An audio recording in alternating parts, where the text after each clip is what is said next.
Sex, porn, love addiction is all about self-soothing to manage your emotions. It got set up back in the childhood development years. It's just not about sex, it's not about porn. It's all about the repeated use has set up the physiology to crave those dopamine, serotonin, oxytocin, self-manufactured drugs in the body. It's impacting women, men, children aged 10 to 75 across all the age ranges, the sexes, the cultures, the professions.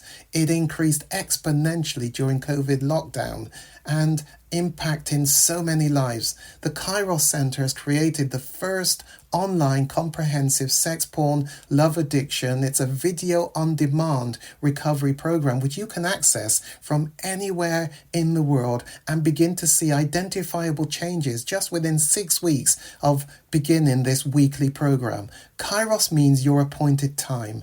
Isn't it your time to reclaim your life? Bring color back to life without shame. Click the link below and begin your journey. You owe it to yourself and to others.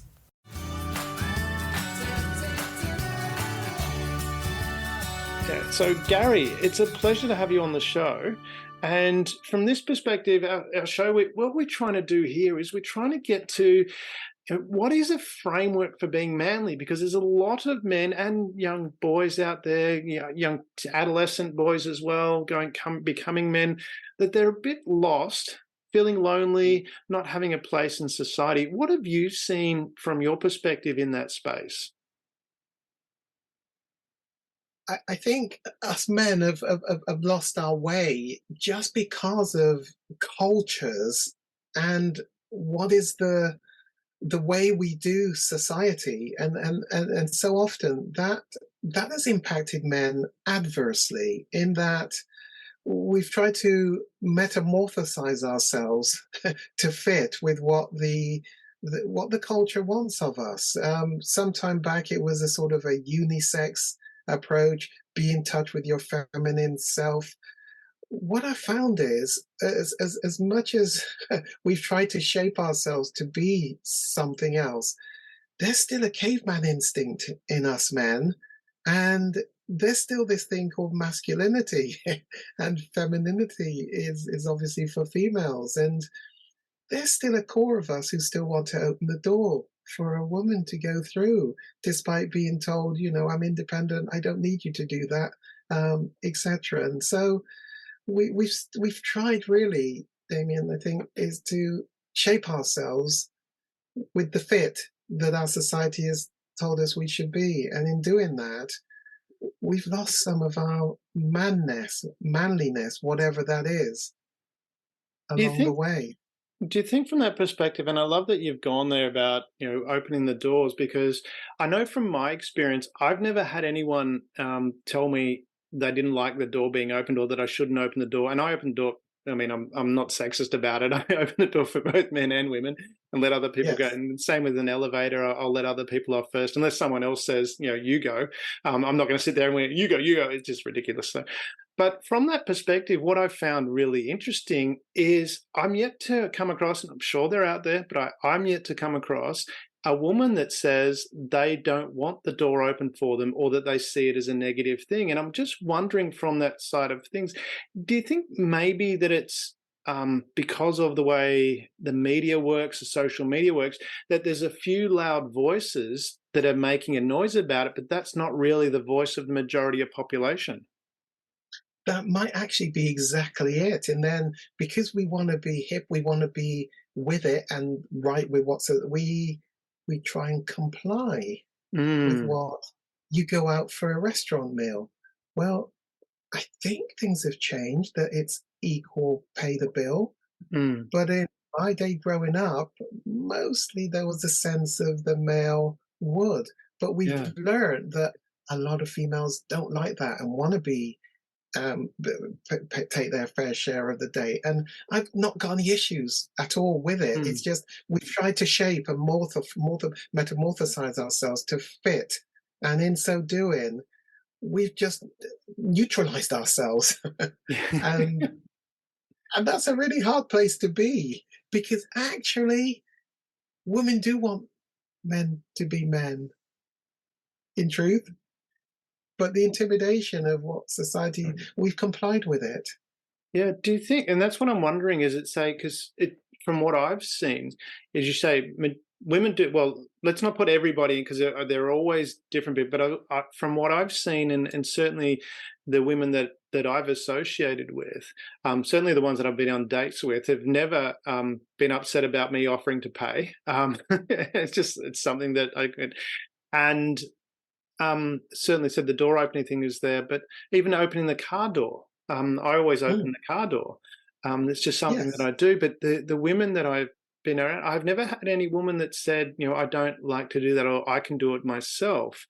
And that's where I'm wondering: is Neither. it, have we? Me neither. Yeah. So I'm just wondering, maybe if there are Where any out did there, it they come could from? please write in and be one of the guests on the show, because I'd like to understand the psychology behind that, because I'm yet to see it.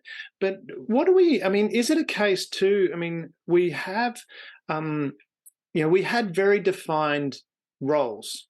If you look at what we're going back to, say, the 50s or 40s or 50s, the men went to work, the women looked after the home, and they were very defined roles. I'm not saying they're right or wrong. I'm just Yeah, saying that they were defined. That was clearly, we knew what we were doing. Because I look yeah. at, for example, my dad, who worked in the same organization his entire career. He changed different positions, but he worked in the same organization. And I'm just wondering, because that was what was expected, and for me Mm, that was never the case. It was like there's whole bunch of options that were available, and I'm mm. wondering, have we moved to a space where we've got more options, which is fantastic. I think we should have more options. There should be equality. 100% agree with that. But what I haven't seen is that people were taught how to make their own choices. That's what I haven't seen. Do you think that's, from your perspective, is that's what you've seen, and we need to have some more training or education around, hey, you can pretty much do anything you like in today's world, but you need to make a choice. And this is how you make a choice. Do we need something? Is that the case? Am I off track here, or? I, I, I think where I come at it from, Damien, is it all starts back there in childhood and Hmm. the role modeling of the parents Yeah. that we predominantly are a part of. That's where we're spending most of our time as we're growing up with Mm. either a dad, either a mum, or a Yeah. mum and a dad, etc., or Mm. whatever the thing is. But I call them the ones that hand the baton on. Mm. So before we're ever critical of our parents, what we must do is look at how they were parented, Yes. because how they were parented is going to predetermine the type of baton which is handed on, which is going to shape the child. Yeah. There's a poem that I read to a number of my clients which talks about essentially the child is going to become the man, but Mm. predominantly the things that is going into the child is going to be shaping Mm. what the man child is going to go on to be. So it is so much about what is our parents handing on to us in Mm. that pattern that's going to shape how we try and go on to do life, and of course hand on the baton to our own children. And that's where I come on board with therapy, really, to help people to try to become the best that they can be. Yeah. Becoming the best that we can be isn't always a level playing field where we can start from a particular um, place and springboard off into becoming the best. Often there are some impediments that Mm. regrettably enter into our shaping back there in childhood, which we need some help to deal with.